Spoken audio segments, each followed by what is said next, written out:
Okay, so AOC has come to a huge revelation. You want to know what it is? Do you really want to know what it is? Hang on. Hold on. I'm going to have a little cup of coffee here. I'm not going to spit it out. But Alexandria Ocasio-Cortez declares that the United States is a full-on oligarchy. Says we are heading towards experimental times. Okay, listen. I don't do this often, but fine, whatever. I don't know anything about politics. I don't know anything about politics. I don't know anything about politics. That's what I think of AOC's statement right there. I mean, AOC, you've been in power since 2018, okay? You're saying that the United States declares the United States is a full-on oligarchy and that we're heading towards experimental times. I mean, you call Nancy Pelosi Mama Bear. I mean, Nancy Pelosi is like the avatar of oligarchs, okay? I mean, we know that the United States Congress does insider trading. I mean, how many times have you heard all of your favorite independent media shows say the same thing, that yes, our politicians are doing insider trading, they're corrupt? You hear it from INN, Due Dissidents, Jimmy Dore, you hear it from RBN, you hear it from everybody, all right? Sabby Sabs, shout out to people who I'm leaving out, shout out to Gray Zone, shout out Mint Press News, shout out to Glenn Greenwald. I mean, everybody across the political spectrum. I mean, we all know it. I mean, hold on, folks. Are you impressed with AOC's revelation saying that we're a full-on oligarchy? Type 1 for yes, Kit. This is a huge revelation. Type 2, the sky is blue and water is wet. What's going on? So hang on, brace yourself, folks. Listen, because if I had to sit through this stupidity, so will you. Okay, and remember, folks, I apologize in advance. And just right here, somebody asked a question. Are we witnessing the start of an oligarchy in the U.S.? It's already there, okay? It's already there. There's like, what, over 200 plus, maybe 300 plus videos of Jimmy Dore saying the same thing? Oh, I don't think we're witnessing the start of an oligarchy. I think we are fully here. You literally have a completely unelected billionaire who has just taken over and paused government funding to specifically take out provisions regarding China and other areas that pertain to him. You have billionaires who run news outlets like Jeff Bezos and the Washington Post, billionaires that run the LA Times, completely interjecting into their editorial boards. Yes. I mean, we know this, and you've even talked about it when you were even running for Congress. I remember that. I do remember 2018. I'm not crazy yet. I'm not senile yet. I don't have dementia or Alzheimer's yet. I mean, my brain isn't caved in, and I'm pretty sure all of you across the political spectrum, across generations, know full well that our media is bought and owned by billionaires. All right. Our politicians are bought and owned by billionaires. I mean, the top 1% control, the media and our political class. I mean, this is the situation that we are living in. We know about it. We see it. But the thing is, AOC, you were elected on change, and in that, there was this assumption, okay? And maybe this is my assumption. Perhaps I'm putting too much of my ideals out there, but maybe to rally people, to protest, to, call for action, to fight for initiatives in which we could stand up against money in politics, and there was this assumption. But I don't know. I saw you playing ball with a lot of those oligarchs.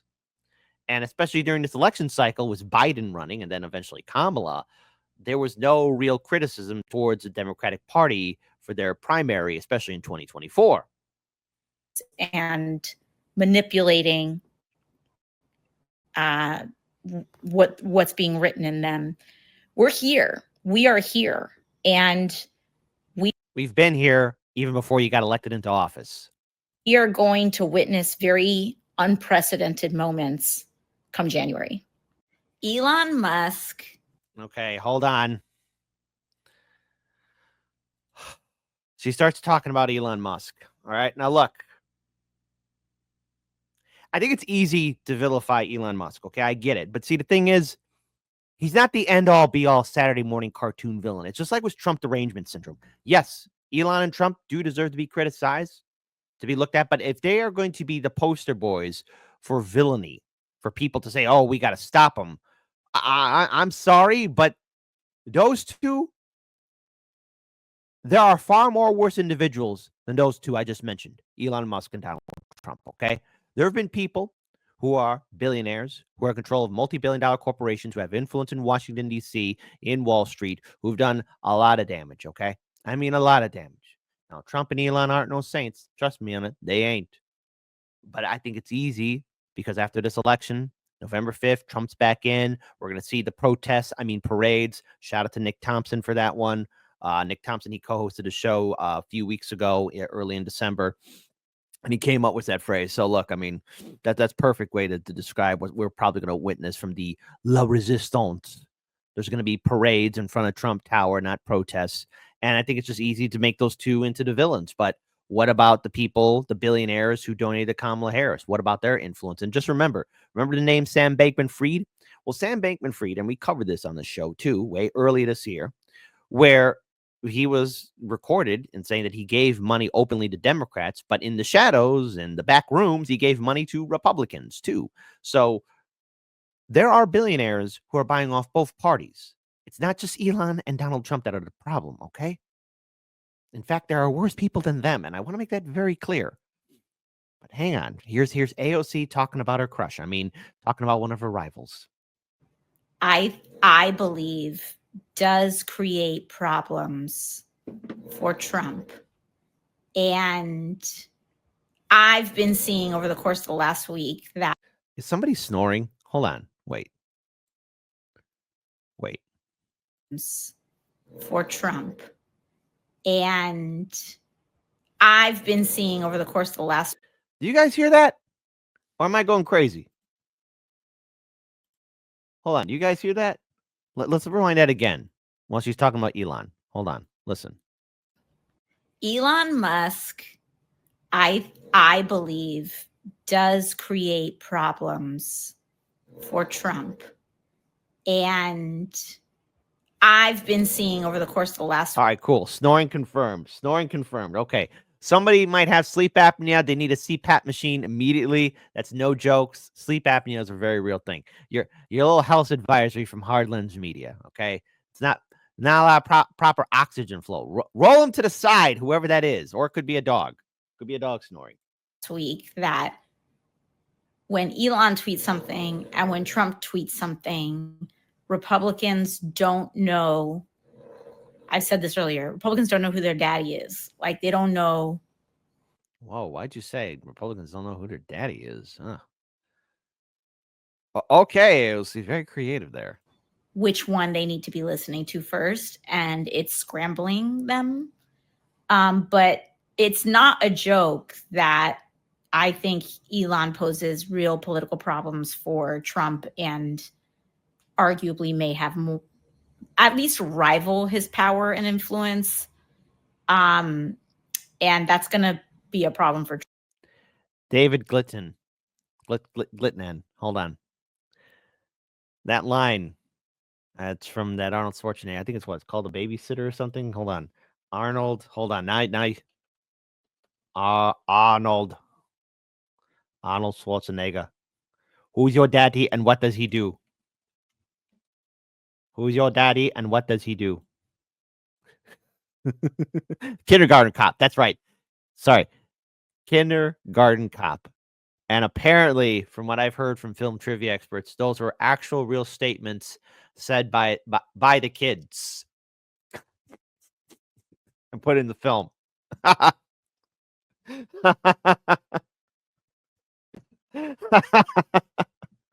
That film came out in 1990. I don't think you can make a movie like that again. Anyways, off topic. Let's rewind. Don't know. I've said this earlier. Republicans don't know who their daddy is. Like, they don't know which one they need to be listening to first, and it's scrambling them. But it's not a joke that I think Elon poses real political problems for Trump and arguably may have at least rival his power and influence. And that's going to be a problem for Trump. I don't like, they're both bad, but there you go. Now, I think there's going to be a lot of people that have answers and takes on this question, understandably so. I'm not going to be here to tell you here's the definitive answer, but because I think that the time that we are about to enter is going to be highly experimental. I do not think, to this other question, that it is about waiting for a political party to have an answer. I do not believe in that, like just as a worldview, that we wait for Democrats as a political party to save the country. I don't believe that the structure of that party does that inherently. Now, that doesn't mean, to me, that doesn't mean that you don't vote for them, but I believe that building independent power of people's movements, union, labor, other protest movements, etc., is where. Yes, sorry. We had to sit through that, but it is rather shocking. It is rather shocking that we have that kind of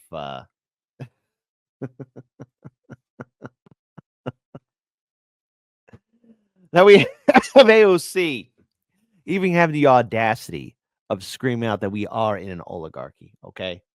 All right. Now, hold on. There's just one more thing before we do move on with the segment. Okay.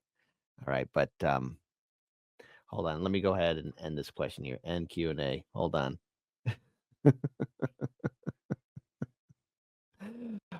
But real quick here, folks. There has to be something wrong with the idea of running in the Democrat Party and think you can make change. I mean, if there's ever a prime example, it has to be AOC and the squad. As much as there was this audacity of hope for them, they just don't have what it takes.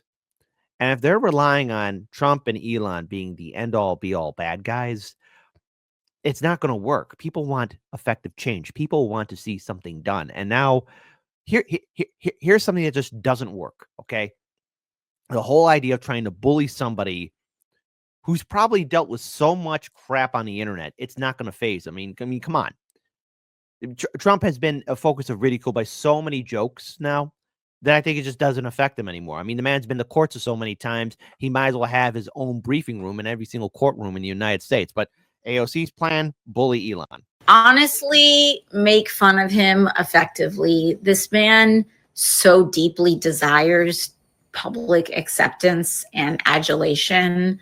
Honestly, make fun of him effectively. This man so deeply desires public acceptance and adulation.